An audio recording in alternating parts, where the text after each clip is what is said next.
இப்ப நம்ம செய்ய போறது நுங்கு பாயாசம். அதுக்கு நுங்கு எடுத்துக்கங்க. நல்லா தோல் எடுத்துருங்க. நுங்குல. அப்புறமா இந்த மாதிரி சப்ஜாவ நல்லா ஊற வச்சு எடுத்துக்கங்க.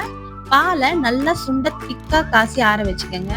தேங்காய் கூட வந்து நல்லா இது மாதிரி கட் பண்ணி ஏலக்காய் 2 போட்டு அரைக்கணும். அது கூட வந்து முந்திரி பருப்பும் ஒரு 4 போட்டு அரைச்சிக்கங்க. நல்லா டேஸ்டியா இருக்கும்.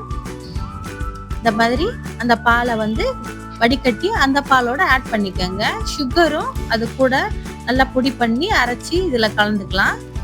ரொம்ப டேஸ்டியா இருக்கும். இந்த பாருங்க இந்த மாதிரி நுங்கு அரைச்சி வச்சது நுங்கு விழுது ரொம்ப முழு முழுன்னு அரைக்காதீங்க. கொஞ்சம் கரகரப்பா அரைச்சிக்கங்க. நல்லா எல்லா இடத்துலயும் ஸ்ப்ரெட் ஆகும். நல்லா கலந்து விட்டுக்கங்க. இந்த மாதிரி பொடியா கட் பண்ண நுங்கையும் அது கூட போட்டுக்கங்க. ஒரு வாய்க்கு கடிப்படும் போது ரொம்ப டேஸ்டியா இருக்கும். பாருங்க இப்பதான் சர்க்கரையை நான் ஆட் பண்றேன்.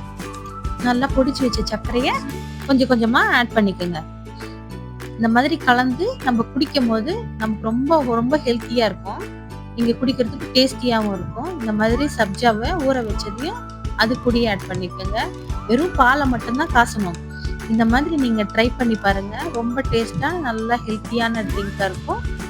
லைக் பண்ணுங்க, ஷேர் பண்ணுங்க, மறக்காம சப்ஸ்கிரைப் பண்ணுங்க.